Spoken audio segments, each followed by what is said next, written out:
Thank you, Mr. Chairman. Dr. Tuxmit, based on the testimony provided by the 4 whistleblowers here tonight, it appears that the same unethical tactics are occurring at numerous VA medical centers across the country. This would seem to indicate that there is a universal policy in place against whistleblowers that is well known among all the VA SES level supervisors throughout the country. Do you have an explanation for this? Well, I don't believe there's any policy or a collusion to suppress whistleblowers amongst the top leadership of the organization. In fact, I think the organization has said today, particularly Secretary Gibson, that we intend to do something about that. The message has clearly gone out to everybody in that June 13th letter that there are consequences for retaliation. We have to go through a process when those complaints come in, I think, of investigating those so that we treat people fairly and we know both sides of the story and we have the facts before we take action.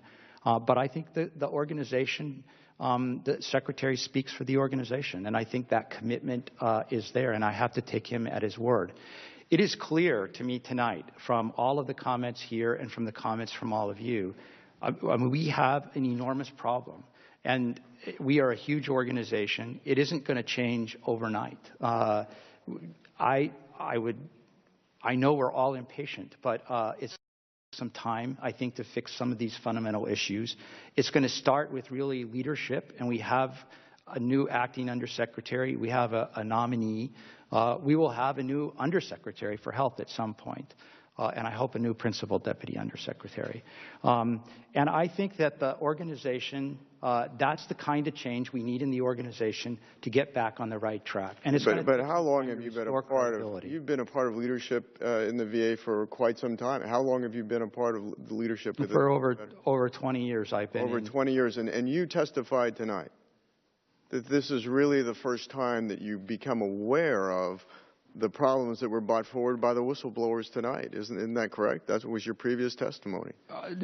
I learned about these whistleblowers mostly by reading them in the paper, yes. So you've been in 20 years. Here's the problem, that you've been in leadership within the VA. Yes.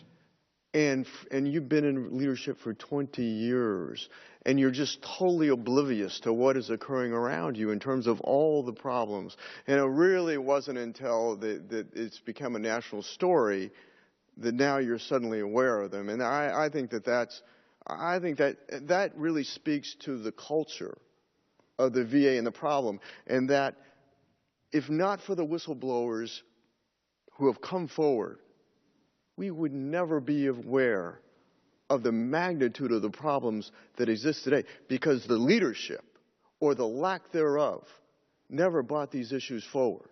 And I got to tell you, let me ask you, are you a veteran yourself? No, I'm not. Well, I got to tell you, the military axiom for this is, I don't think you can lead starving troops to a chow hall. And I got to tell you that if the new secretary, when he comes aboard, after being confirmed by the United States Senate, which I believe he will, has folks in senior leadership, he is sending a message to us, the American people and the veterans of this country, that he is not serious about change. With that, Mr. Chairman, I yield back.